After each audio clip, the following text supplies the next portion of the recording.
Dear students, we are starting the very important chapter in trigonometry, which is trigonometric equations. Generally इससे हर competition में कम से कम एक problem रहता है, जेई मेन में भी रहता है और जेई एडवांस में भी रहता है।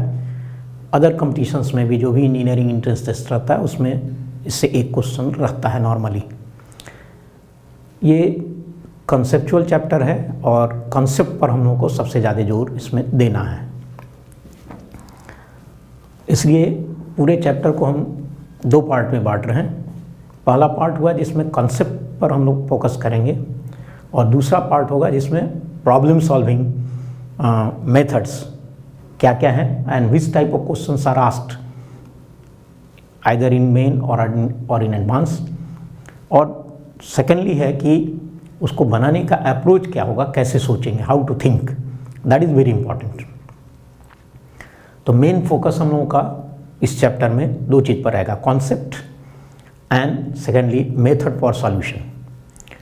तो प्रोसीड करते हैं हम कि ये इस चैप्टर में फंडामेंटल्स क्या क्या, व्हाट आर द फंडामेंटल्स। पहले फंडामेंटल्स को हम लोग डिस्कस करेंगे और उसके बाद तब फिर हम लोग प्रॉब्लम्स पर आएंगे।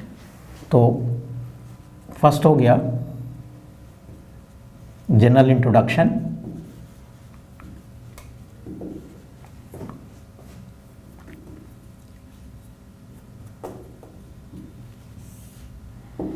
that is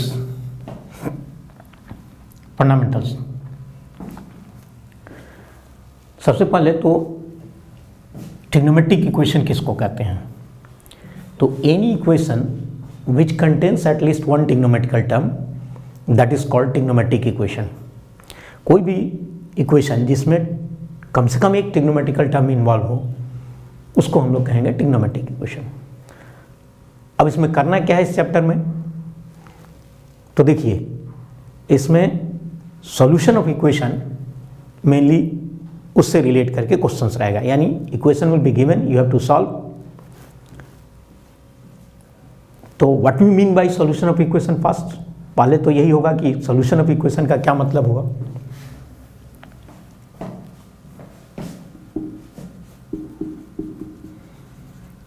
चैप्टर्स नेम पहले लिख देते हैं। This is trigonometric equation,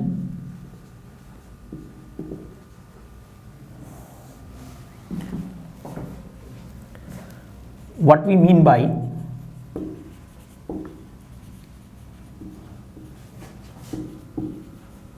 solution of equation।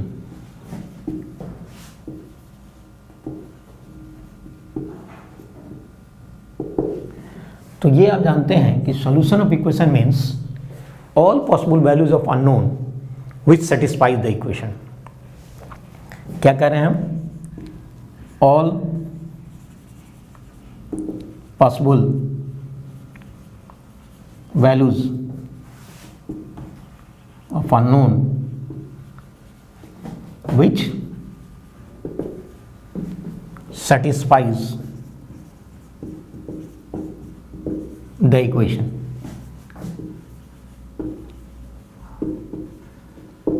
Unknown के वे सारे वैल्यू जो कि इक्वेशन को सेटिस्फाई करते हों, they are called solution of equations. For example, एक सिंपल एग्जाम्पल अगर ले लें हम,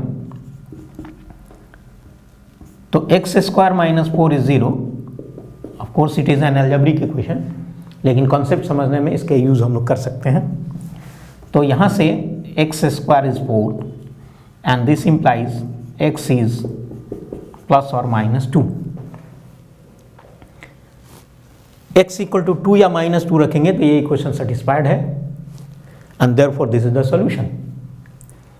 And these are the only two values which satisfy all possible values में +2 and -2 which satisfy this। Trigonometric equations में भी वैसे ही रहेगा। अब जरा सा इसको थोड़ा सा हम आगे बढ़ाते हैं।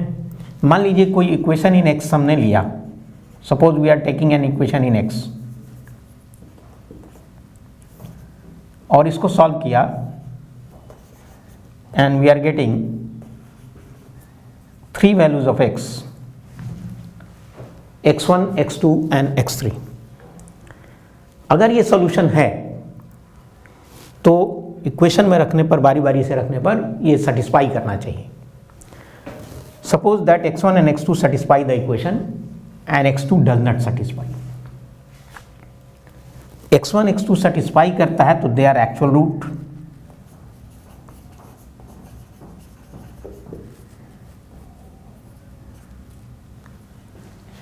x3 प्रोसेस के दौरान मिला, इसलिए रफ सेंस में इसको कहेंगे रूट।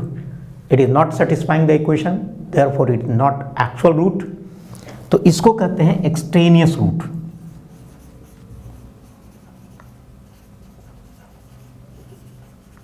क्या कहते हैं? Extraneous root. एक्स्ट्रा यानी फालतू, एक्सट्रेनियस रूट यानी फालतू रूट है, it is not the correct root. अब सवाल ये उठेगा कि अगर इस तरह का कोई वैल्यू मिलता है किसी इक्वेशन के सॉल्यूशन में, तो उसको हम लोग सॉल्यूशन में लिखेंगे कि नहीं लिखेंगे। तो आप इस डेफिनेशन को जरा एनालाइज कीजिए। All possible values which satisfies पर जरा स्ट्रेस दीजिए। जो वैल्यू सेटिस्फाई करेगा इक्वेशन को, that only can be written as solution. और इसलिए उसमें एक्सट्रेनियस रूट जो भी मिलेगा सॉल्यूशन में, उसको हटा करके तब हम लोग को सॉल्यूशन लिखना पड़ेगा। तो सॉल्यूशन का मतलब क्या हुआ कि ऑल पॉसिबल वैल्यूज। इसका क्या मतलब निकला कि there should be no extraneous root. इस एग्जांपल से हम लोग ये कंक्लूड कर सकते हैं। तो पहला जो कंक्लूजन हम लोग इसमें कर रहे हैं वो क्या कर रहे हैं?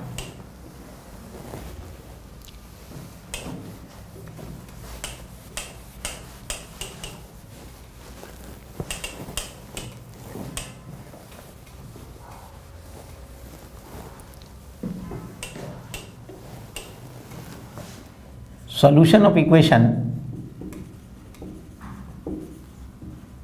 implies there should be no extraneous roots.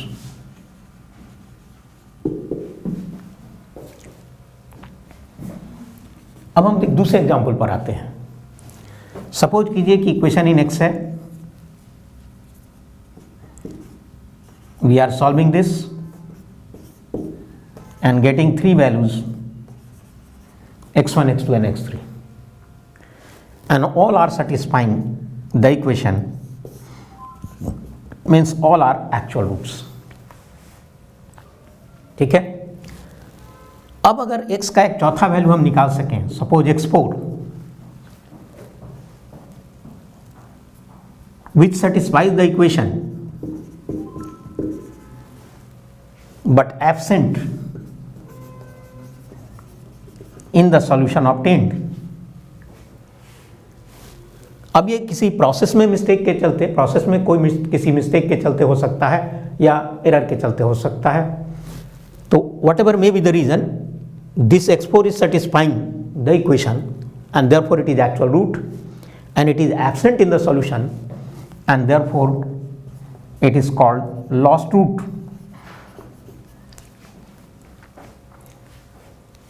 यानी इस प्रोसेस में लॉस ऑफ रूट्स हो। अब ये सवाल उठेगा कि डेफिनेशन में क्या था कि all possible values which satisfies. जरा ऑल पॉसिबल वैल्यूज पर स्ट्रेस दीजिए। सेटिस्फाई करने वाले जितने पॉसिबल वैल्यू हैं all are to be written.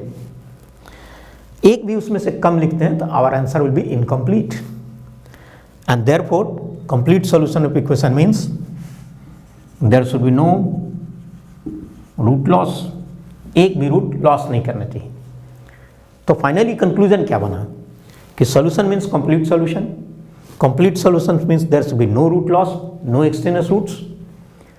और इसीलिए इक्वेशन सॉल्विंग एक डिफिकल्ट टास्क है, क्योंकि अगर थोड़ा भी असावधानी रखिएगा तो either there will lose loss of roots और there will be extraneous roots.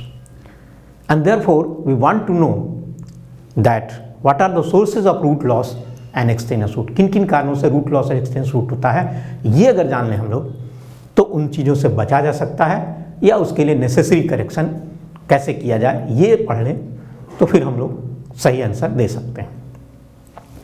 और इसीलिए अब हम लोग इस पर कॉन्सेंट्रेट करेंगे, what are the sources of root loss and extraneous root. But before we write this, पहले हम लोग इस पर आते हैं कि इसमें क्या क्या फार्मूला और रिजल्ट्स है उसके मदद से हम लोग डिस्कशन को आगे बढ़ा पाएंगे। तो what are the results to be used in this chapter, उस पर हम आते हैं।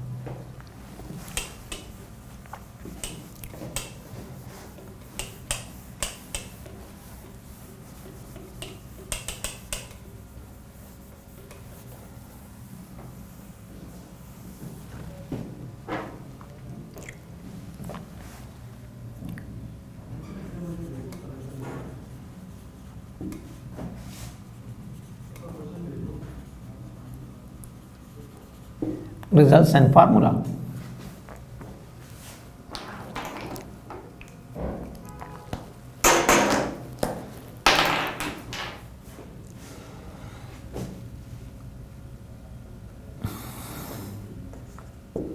छह रिजल्ट्स इस चैप्टर में यूज होगा। पहला रिजल्ट होगा कि sine theta is equal to sine alpha, then theta is equal to n pi plus minus 1 to the power n alpha,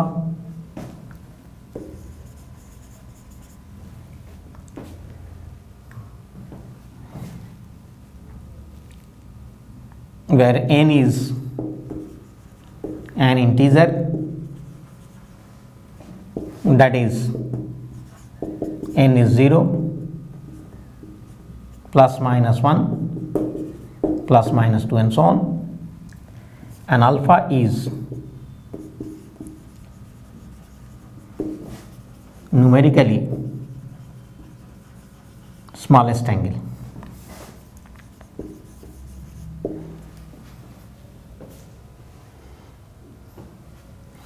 Similarly, second formula होगा cos theta is equal to cos alpha. This implies theta is 2n pi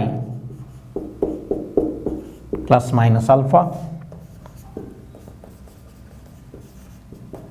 and tan theta is tan alpha, then theta is n pi plus alpha.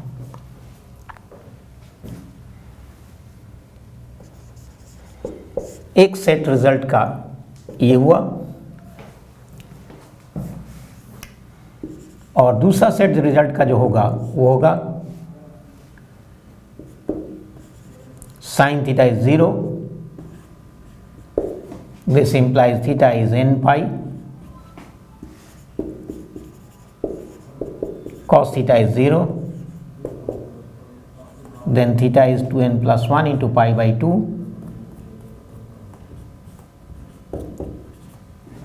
and tan theta is 0. This implies theta is n pi.